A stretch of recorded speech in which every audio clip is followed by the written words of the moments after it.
Wayanad parliament മണ്ഡലം ഉപതെരഞ്ഞെടുപ്പിൽ വോട്ടെണ്ണലിനുള്ള എല്ലാ ക്രമീകരണങ്ങളും പൂർത്തിയായി. വോട്ടെണ്ണലിനുള്ള ഉദ്യോഗസ്ഥർക്കുള്ള 2 ഘട്ട പരിശീലനങ്ങളാണ് ജില്ലാ കലക്ടറുടെ നേതൃത്വത്തിൽ നൽകിയത്.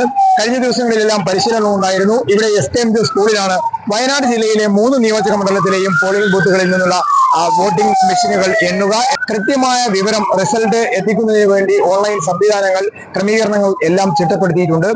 ഏറനാട്, വണ്ടൂർ, നിലമ്പൂർ മണ്ഡലങ്ങളിലെ വോട്ടുകൾ എണ്ണുക മൈലാടി അമൽജ്യോതി കോളേജിലായിരിക്കും. അതുപോലെ തന്നെ തിരുവമ്പാടി നിയോജക മണ്ഡലത്തിലെ വോട്ടുകൾ എണ്ണുക സെന്റ് മേരീസ് സ്കൂളിലെ വോട്ടെണ്ണൽ കേന്ദ്രത്തിലായിരിക്കും. അങ്ങനെ 3 സ്ഥലത്തും വോട്ടെണ്ണലിലുള്ള എല്ലാ ക്രമീകരണങ്ങളും പൂർത്തിയായി കഴിഞ്ഞു. മുന്നണികളെല്ലാം വലിയ വിജയപ്രതീക്ഷകളാണുള്ളത്. ഇലക്ഷൻ വോട്ടെണ്ണലിനുള്ള കൗണ്ടിംഗ് ഏജന്റുമാരെ എല്ലാ മുന്നണികളും തന്നെ നിജപ്പെടുത്തി കഴിഞ്ഞു. അവരോട് രാവിലെ തന്നെ 6 മണിക്ക് തന്നെ ഈ വോട്ടെണ്ണൽ കേന്ദ്രത്തിൽ എത്തിച്ചേരണമെന്നാണ് അറിയിച്ചിട്ടുള്ളത്. വലിയ തോതിലുള്ള സുരക്ഷയും വോട്ടെണ്ണൽ കേന്ദ്രത്തിന് സമീപം നാളെ ഒരുക്കിയിട്ടുണ്ട്.